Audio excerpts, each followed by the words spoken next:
Ja by som vám to odporúčala hlavne kvôli sebe, pretože sú to veci, ktoré sa dejú všade okolo. Nie nič výnimočné, aby týmto procesom smutenia prechádzala práve vaša rodina.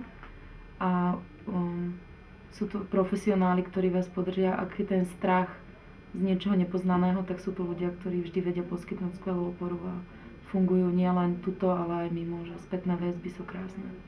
Povedala by som mu, že nech si dobre premyslí motiváciu, či ide do takého kurzu. Si v tom zmysle, že či s tým naozaj chce pracovať s tou témou, lebo nie je jednoduchá. Je to veľmi prínosné pre vlastné obohatenie, pre vlastný život.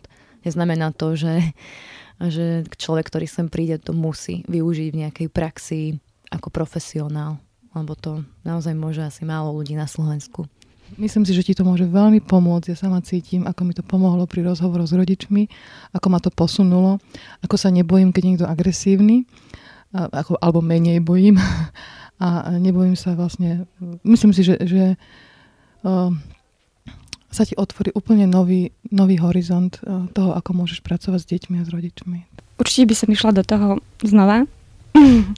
Aj keď sa to nedá oddeliť, pomáha to človeku ako človeku a sebe a osobne ponímať svoje veci a pomáha to človeku ako profesionálovi alebo ako študentovi, ktorý sa pripravuje na prácu v pomáhajúcej profesii.